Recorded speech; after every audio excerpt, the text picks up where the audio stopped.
Good evening, everyone. As today is Father's Day, I hope everyone took a moment to recognize or remember their fathers, fathers-in-law, grandfathers, and father figures, including very memorable ones who could not be with here today.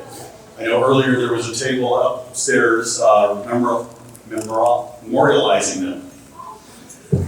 Looking around the room at Sara's side of the table with their extended family and friends, I know that many of you have played a large role in forming the wonderful person that she has become.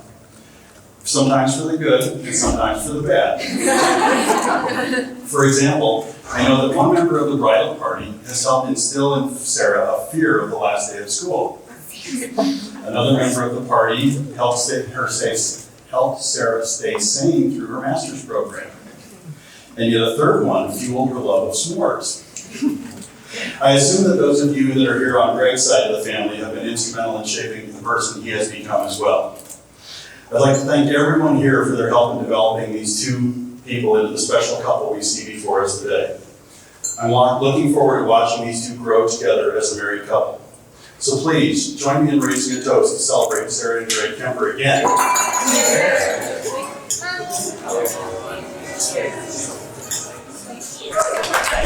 I first met Greg back in 4th grade when I moved from New York to Pennsylvania.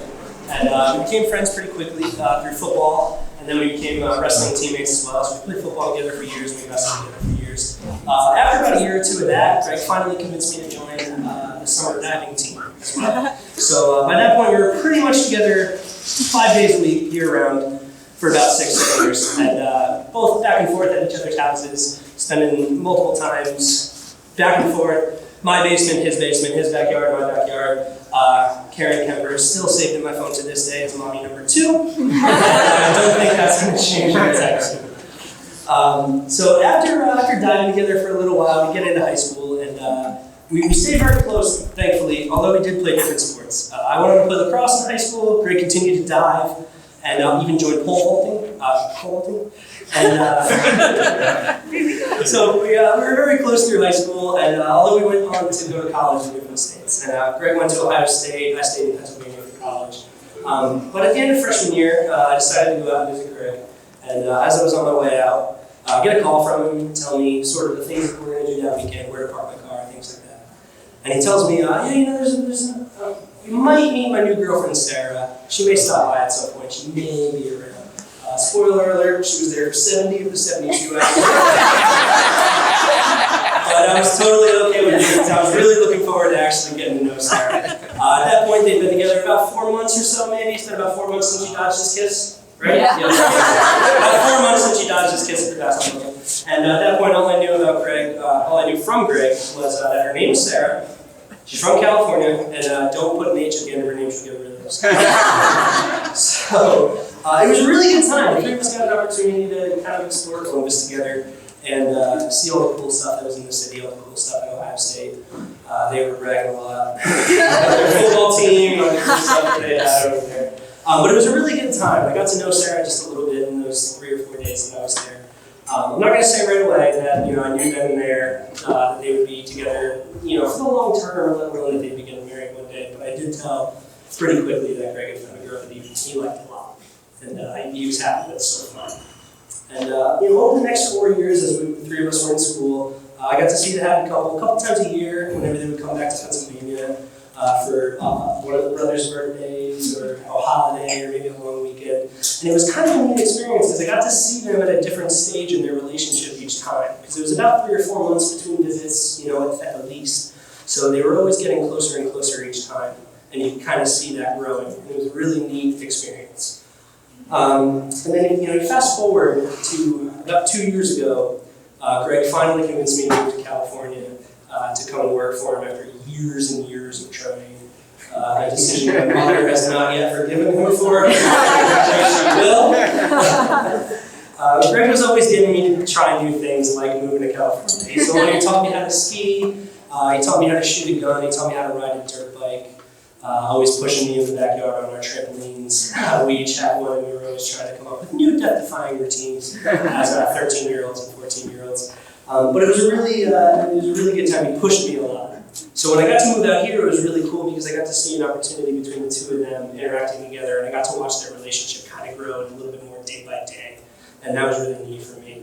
I got to see them grow together from a 2-bedroom apartment with a roommate to finally buying their first home with a backyard, to Greg remembering that my dad does a little bit of manual labor, so he called me to help him tear out his entire backyard by hand to resod it because it wasn't quite level enough for him. And then soon after that, Sarah finally was able to become the dog mom that she always wanted to be when Palmer arrived. Which obviously 2 weeks later led to tearing up the entire backyard. To resod it again due to all the Palmer's puppy pee spots. But we got through it, and the yard looks great now. If anyone hasn't been by, you should go check it out. Not to toot our own horn or anything, we did a pretty good job. But it was really cool to see them kind of growing together. 4-hour car rides to Tahoe and back. Thank God I wasn't there for the 18-year trip. That was just them. Seeing them ski together, seeing them golf together, seeing them kind of grow together, live together, and finally today to getting married for the second time. If you ask me, but so I just wanted to say very briefly, glad we're all here, glad we finally got to have this celebration. And to Greg and Sara, congratulations on your second wedding, first anniversary. Yeah. And thank you very much for letting me be a part of all of it. And if we could all raise a glass to Greg and Sara. Hey everyone, my name is Carly. I am Sarah's sister and have been for about 26 years. Much to her initial chagrin, when my mom first brought me home, Sarah said, "Mommy, put that baby down and hold me." She stuck with it though. So our tenuous rivalry kind of began. We played games in the backseat of, I'm not touching you, and my mom had to say, "Stop not touching your sister, that's bothering her." So we stuck it out. At one point, I remember there was, I bit Sara hard enough to leave a mark, and then denied that it even happened. That was in 8th grade. The rest of For clarification, I was in 8th grade, Sara was in high school at that point. I don't know what I was trying to deny. So that kind of rivalry continued into high school until Sara started driving.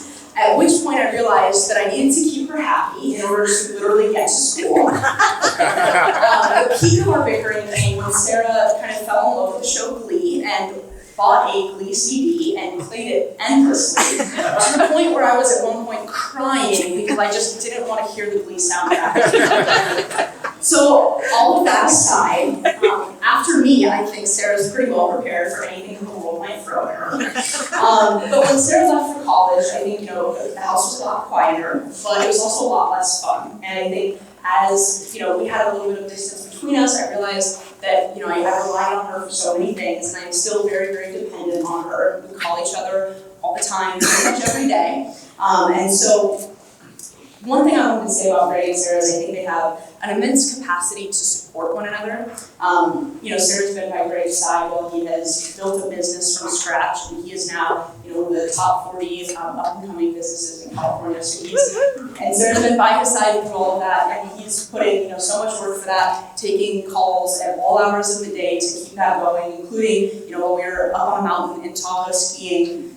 And so they support each other in a way that's really great to see. They battled through so many different life challenges, including living apart while Sara was finishing her master's degree. So I'm not sure what was harder, finishing a master's degree or living alone with your future father-in-law.